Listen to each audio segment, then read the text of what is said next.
Hello guys, আসসালামু আলাইকুম।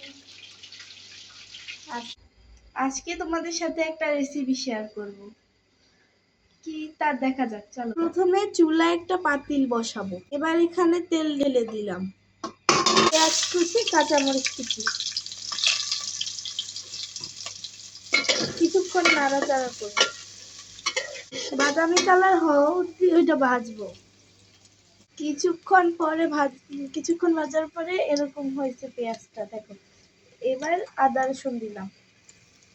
এবার নাড়াচাড়া করবো সবগুলা। রসুনটা কিছুক্ষণ ভাজা হয়ে আসলে এবার দিব টমেটো কুচি। টমেটো দিয়ে বেশ কিছুক্ষণ কষাবো। এরপর স্বাদ মতো লবণ। এরপর একে একে মরিচের গুঁড়া দিলাম।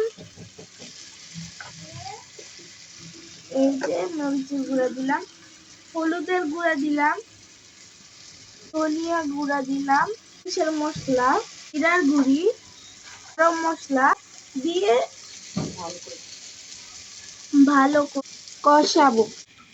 এবার দিব কিছুটা পানি।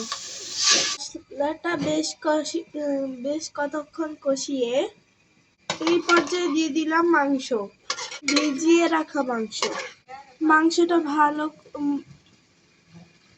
ভালো করে রান্না করা অপেক্ষা করব। মাংস রান্না শেষ। দেখে বলো বন্ধুরা কেমন হয়েছে, কমেন্টে জানিও।